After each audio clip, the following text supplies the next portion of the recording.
Bismillahirrahmanirrahim. Assalamu alaikum. My name is Hafiz Talha Habib and my registration number is 17 NTU 1122. I am from BSCS Morning 6th semester. My topic of presentation is role of self-esteem in effective decision making, creative thinking and leadership. Now let's take a look on what is self-esteem and why is self-esteem important. Self-esteem refers to a person's beliefs about their own worth and value. It also has to do with the feelings of people experience that follow from their sense of worthiness or unworthiness. Self-esteem is important because it heavily influences people's choices and decisions. In other words, self-esteem serves a motivational function by making it more or less likely that people will take care of themselves and explore their full potential. People with high self-esteem are also people who are motivated to take care of themselves and to persistently strive towards the fulfillment of personal goals and aspirations. People with lower self-esteem don't tend to regard themselves as worthy of happy outcomes or capable of achieving them and so tend to let important things slide and to be less persistent and resilient resilient in terms of overcoming adversity. They may have the same kinds of goals as people with higher self-esteem, but they are generally less motivated to pursue them to their conclusion. What are dimensions of self-esteem? High versus low self-esteem. Self-esteem is thought of as occurring on a continuum, meaning that it is thought to smoothly vary in amount or magnitude from low to high across different individuals. Some people have higher self-esteem while other people have lower self-esteem. The differences between these people are not obvious but instead are apparent only through comparison of their thoughts and feelings about their worth. Proportionality of self-esteem. Self-esteem is also thought to vary in another way which we might describe as proportionality or reasonableness. It turns out that not all instances of high self-esteem are the same. Some people with high self-esteem have arrived at that place based on a series of real accomplishments. They give themselves credit for being able to meet new challenges because they have been able to meet previous challenges. Their good opinion of themselves is in proportion to the real challenges they have overcome in life. In contrast, there are other people whose high self-esteem seems excessive and out of proportion to their actual accomplishments and actions. These people think well of themselves but cannot point to any substantive past accomplishments, actions, or choices they have made which would justify that high self-opinion to a fair-minded observer. Their higher self-esteem is based more on a sense of entitlement than on any accomplishment.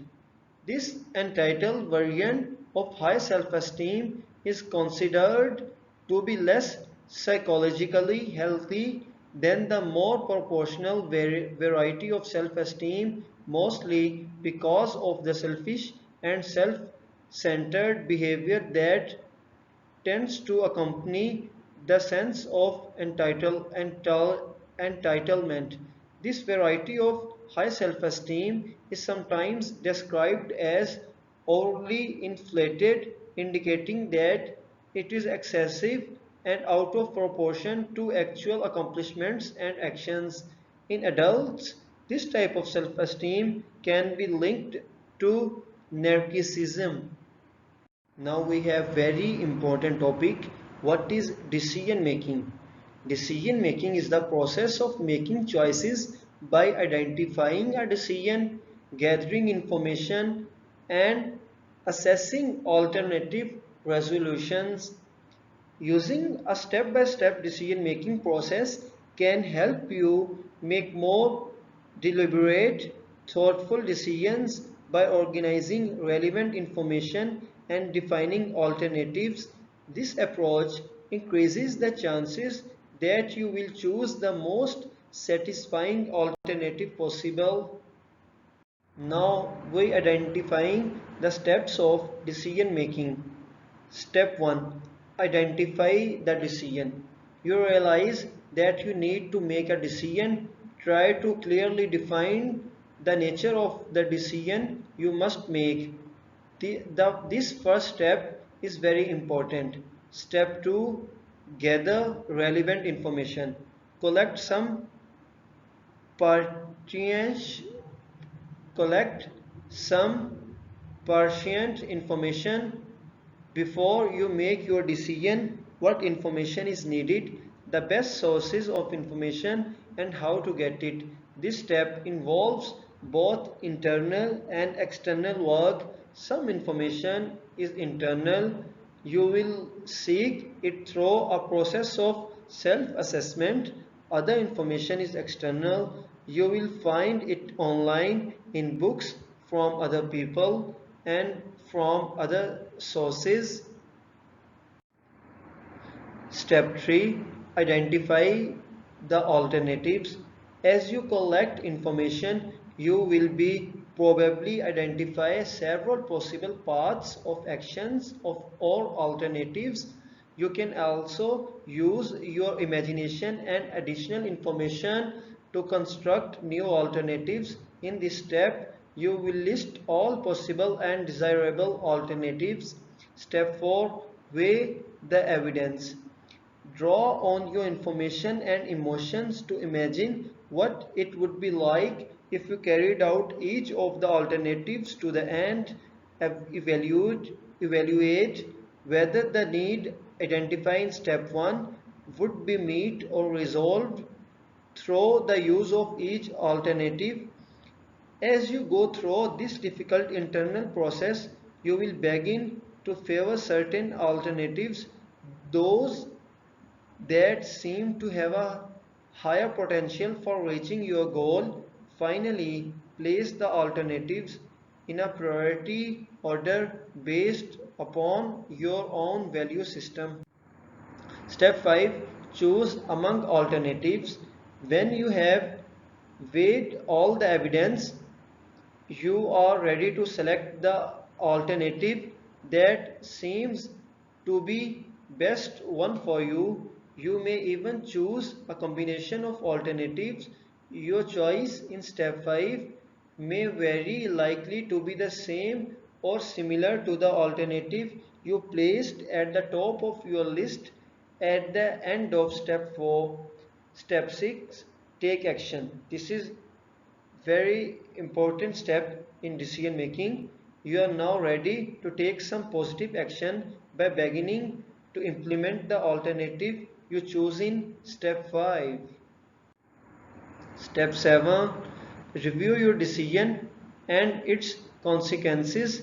In this final step, consider the result of your decision and evaluate whether or not it has resolved the need you identified in step 1. If the decision has not met the identified needed, you may want to repeat certain steps of the process to make a new decision. For example, you might want to gather more detailed or somewhat different information or explore additional alternatives.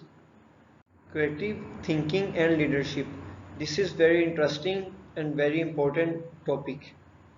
Creativity is one of the most important qualities of a modern business leader. Creativity itself is the embodiment of rigid structures, a variety desirable trait for individuals in leadership positions to have in a corporate setting. Creative leaders have the ability to look at things in new ways and solve problems by seeing things others don't. Synonyms of creativity includes words like inventiveness, inventiveness, imagination, innovation, vision, progressiveness, originality, and resourcefulness, just to name a few. Creativity is the most important leadership quality. In 2010, IBM surveyed 100, 1,500 corporate heads, the public sector leaders, on what drives them in managing their companies in today's world.